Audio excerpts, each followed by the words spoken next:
Shalom Aleihim, saudara-saudara yang dikasihi Tuhan, dimanapun saudara berada. Rumah Tuhan adalah rumah kita. Kiranya GKT Banyuwangi menjadi rumah rohani, tempat kita sehat dalam pengajaran, pelayanan, dan persekutuan, sehingga kita dapat menjemaatkan keluarga dan mengkeluargakan jemaat.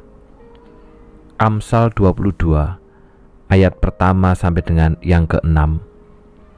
Nama baik lebih berharga daripada harta yang banyak. Dikasihi orang lebih baik daripada diberi perak dan emas. Orang kaya dan orang miskin mempunyai satu hal yang sama. Tuhanlah yang menciptakan mereka semua. Orang bijaksana menghindar apabila melihat bahaya. Orang bodoh berjalan terus lalu tertimpa malapetaka. Orang yang takwa kepada Tuhan dan merendahkan diri akan bahagia, makmur, dan dihormati. Perangkap dan jebakan terdapat pada jalan orang curang. Jauhilah semua itu jika engkau ingin selamat. Ajarlah seorang anak cara hidup yang patut baginya, maka sampai masa tuanya ia akan hidup demikian. Saudara, tentu kita tidak asing dengan istilah nama baik. Nama baik muncul, misalkan contoh, jaga nama baik keluarga. Kalau saya sebagai seorang hamba Tuhan, maka jaga nama baik pendeta, jaga nama baik gereja. Bagi kita yang bekerja, jaga nama baik perusahaan. Bagi yang masih sekolah, jaga nama baik sekolah. Dan mungkin secara lebih luas, jaga nama baik bangsa dan negara. Apa sih nama baik itu, saudara? Berdasarkan Kamus Besar Bahasa Indonesia, nama baik itu merujuk pada reputasi, kehormatan, atau citra positif seseorang, lembaga, atau kelompok di mata masyarakat. Istilah ini menggambarkan pandangan umum yang menghargai kelakuan, prestasi, atau kepatutan individu. Sehingga orang yang memiliki nama baik berarti orang itu memiliki karakter yang baik dan dapat dipercaya. Firman Tuhan hari ini berkata dalam ayat yang pertama, nama baik lebih berharga daripada harta yang banyak. Dalam terjemahan versi mudah dibaca, lebih baik dihormati orang daripada menjadi kaya. Nama baik lebih penting daripada emas atau perak. Maka pertanyaan buat kita, saudara, bagaimana cara kita menjaga nama baik itu? Dunia mengajarkan menjaga nama baik itu dengan fokus pada perilaku yang positif. Contoh, bersikap sopan, jujur, bertanggung jawab, menggunakan media sosial itu dengan bijak, menghindari gosip, menghindari konten-konten negatif.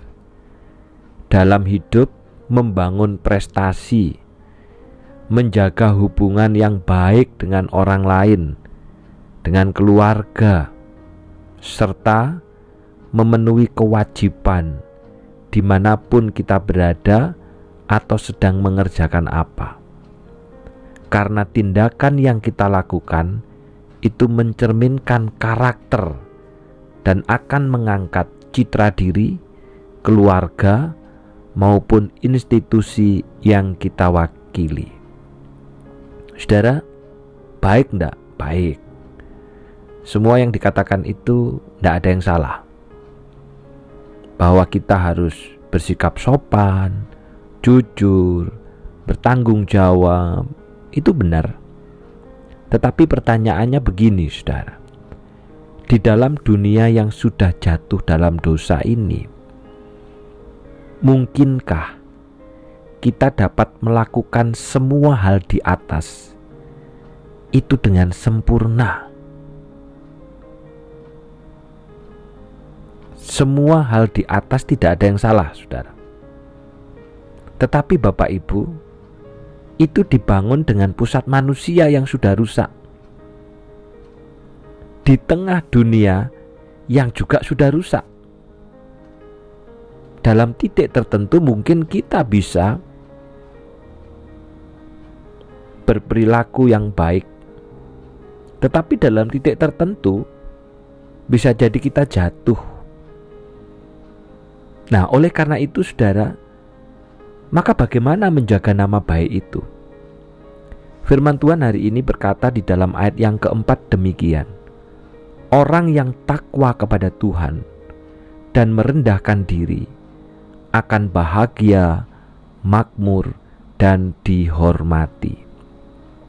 Maka menurut firman Tuhan, pertama-tama kita akan bisa menjaga nama baik apabila kita sudah dipulihkan kembali hubungan kita dengan Tuhan, relasi kita dengan Tuhan. Oleh karena Yesus Kristus yang mati dan bangkit itu, yang memulihkan kita, mendamaikan kita dengan Allah, membenarkan kita. Itu yang pertama dulu. Baru nanti kita akan bisa menjaga nama baik, karena kita sudah menjadi ciptaan yang baru.